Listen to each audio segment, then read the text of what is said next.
Deux Chroniques, chapitre 8. Au bout de 20 ans, Salomon avait construit la maison de l'Éternel et son palais. Il reconstruisit alors les villes que lui avait données Hiram et y installa des Israélites. Salomon marcha contre Hamath-Tsoba et s'en empara. Il reconstruisit Tadmor dans le désert, ainsi que toutes les villes qui servaient d'entrepôt dans la région de Hamath. Il reconstruisit Beth-Horon la haute et Beth-Horon la basse, des villes fortifiées, munies de murailles, de portes et de verrous, Baalat et toutes les villes qui lui servaient d'entrepôt, toutes les villes destinées à accueillir les chars, celles réservées à la cavalerie, ainsi que tout ce qu'il lui plut de construire à Jérusalem, au Liban et sur tout le territoire dont il était le souverain. Il y avait toute une population, issue des Hittites, des Amoréens, des Phéréziens, des Héviens et des Jébusiens, qui avaient survécu et qui ne faisaient pas partie d'Israël. Leurs descendants étaient restés après eux dans le pays, parce que les Israélites ne les avaient pas détruits. Salomon les enrôla pour la corvée, statut qui leur est resté jusqu'à aujourd'hui. En revanche, Salomon n'employa aucun des Israélites comme esclaves pour ses travaux, ils étaient des hommes de guerre, les chefs de ses écuyers, les commandants de ses chars et de sa cavalerie. Les chefs des officiers dont disposait le roi Salomon étaient au nombre de 250. Ils avaient autorité sur le peuple.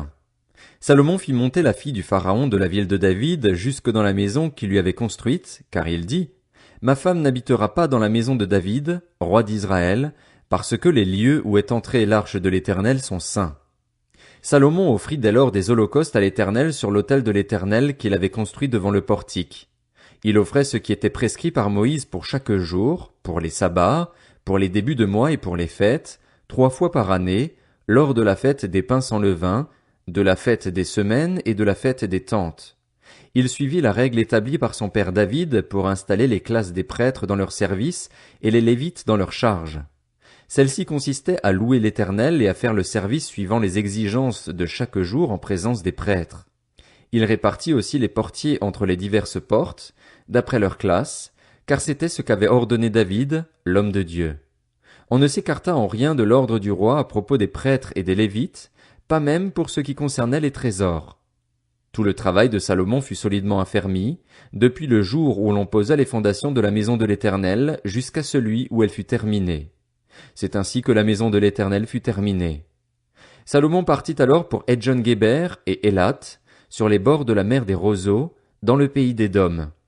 Et Hiram lui envoya, par l'intermédiaire de ses serviteurs, des bateaux ainsi que des serviteurs qui étaient des marins expérimentés.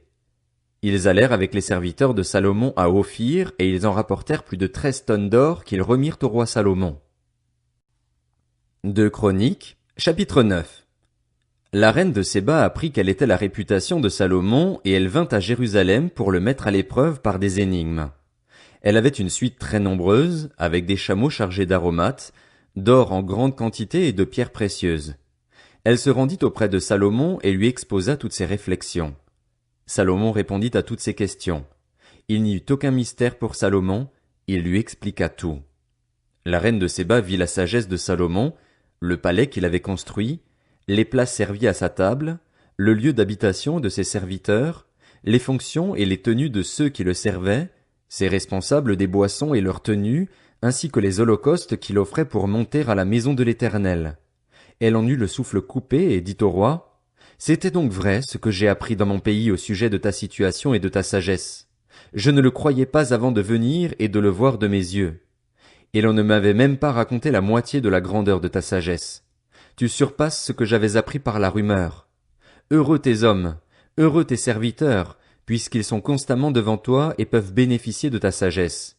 Béni soit l'Éternel, ton Dieu, qui t'a choisi pour te placer sur ton trône comme roi pour l'Éternel, ton Dieu.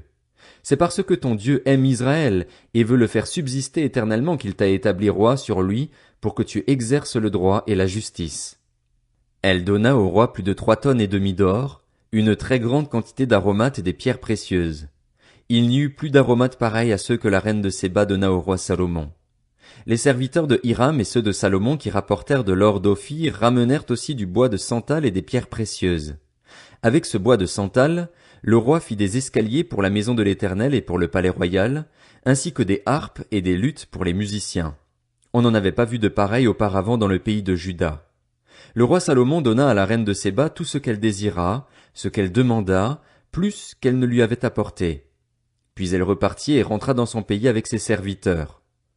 Le poids de l'or qui arrivait chez Salomon chaque année était de près de 20 tonnes, en plus de ce qu'il retirait des négociants et des marchands qui en apportaient, ainsi que de tous les rois d'Arabie et des gouverneurs du pays qui lui apportaient de l'or et de l'argent. Le roi Salomon fit 200 grands boucliers en or battu, pour chacun desquels il employa 7 kilos d'or battu, et 300 autres boucliers en or battu, pour chacun desquels il employa près de 2 kilos d'or. Il les plaça dans la maison de la forêt du Liban. Le roi fit aussi un grand trône en ivoire, et il le couvrit d'or pur. Ce trône avait 6 marches et un marchepied en or qui lui étaient fixés. Il y avait des bras de chaque côté du siège, 2 lions se trouvaient près des bras, et 12 lions sur les 6 marches, de chaque côté. On n'a rien fait de pareil pour aucun royaume. Toutes les coupes du roi Salomon étaient en or et toute la vaisselle de la maison de la forêt du Liban était en or pur. Rien n'était en argent. On n'en faisait aucun cas à l'époque de Salomon. En effet, le roi avait des bateaux long courriers qui naviguaient avec les serviteurs de Hiram. Tous les 3 ans, les bateaux long courriers arrivaient, chargés d'or, d'argent, d'ivoire, de singes et de paons. Le roi Salomon dépassa tous les rois de la terre par ses richesses et sa sagesse. Tous les rois de la terre cherchaient à le voir pour bénéficier de la sagesse que Dieu lui avait donnée, et chacun d'eux apportait son cadeau. Des objets en argent et en or, des habits, des armes, des aromates, des chevaux et des mulets. Cela se passait de cette manière chaque année. Salomon avait 4000 stalles pour les chevaux destinés à ses chars et 12 000 cavaliers qu'il plaça dans les villes où il gardait ses chars et à Jérusalem, près de lui. Il dominait sur tous les rois établis entre l'Euphrate et le pays des Philistins et jusqu'à la frontière de l'Égypte. Le roi rendit l'argent aussi commun à Jérusalem que les pierres, et les cèdres aussi nombreux que les sycomores qui poussent dans la plaine. C'était en Égypte et dans tous les pays que l'on achetait des chevaux pour Salomon. Le reste des actes de Salomon, des premiers aux derniers, est décrit dans les annales du prophète Nathan, dans la prophétie d'Akija de Silo et dans les révélations du voyant Jéhédo sur Jéroboam, fils de Nébat. Salomon régna 40 ans à Jérusalem sur l'ensemble d'Israël. Puis il se coucha avec ses ancêtres, et on l'enterra dans la ville de son père David. Son fils Roboam devint roi à sa place. 2 Chroniques, chapitre 10. Roboam se rendit à Sichem, car tout Israël y était venu pour le proclamer roi. Lorsque Jéroboam, le fils de Nébat, l'apprit, il se trouvait en Égypte où il s'était enfui loin du roi Salomon, et il en revint. On le fit appeler. Jéroboam et tout Israël vinrent alors trouver Roboam et lui dirent, « Ton père a exercé une dure domination sur nous.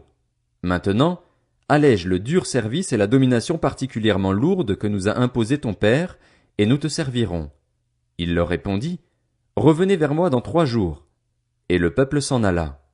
Le roi Roboam consulta les anciens qui avaient été au service de son père Salomon pendant sa vie.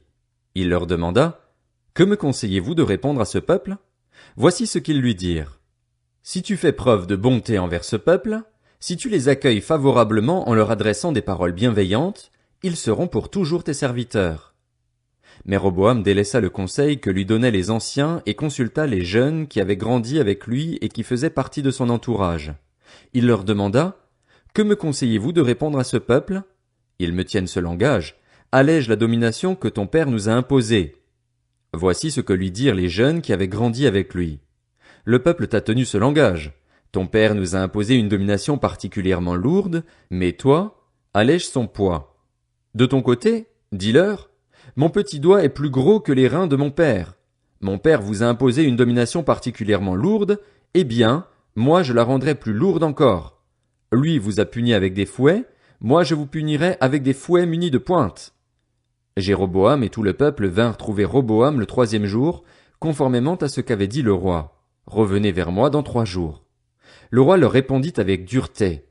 Le roi Roboam délaissa le conseil des anciens et leur dit, d'après le conseil des jeunes, « Mon père vous a imposé une domination particulièrement lourde.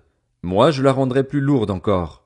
Lui vous a puni avec des fouets, moi je vous punirai avec des fouets munis de pointes. » Ainsi, le roi n'écouta pas le peuple. Cela fut en effet conduit par Dieu pour que s'accomplisse la parole que l'Éternel avait dite par l'intermédiaire d'Akija de Silo à Jéroboam, le fils de Nébat. Comme le roi ne les écoutait pas, Tous les membres du peuple d'Israël lui répondirent, quelle part avons-nous avec David? Nous n'avons pas d'héritage avec le fils d'Isaïe.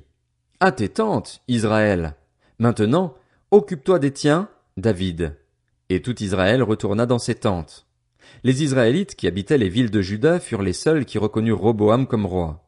Alors le roi Roboam envoya Adoram, qui était préposé aux corvées, vers les Israélites, mais ils le lapidèrent et il mourut. Le roi Roboam s'empressa de monter sur un char pour se réfugier à Jérusalem. C'est ainsi qu'Israël s'est détaché de la famille de David jusqu'à aujourd'hui.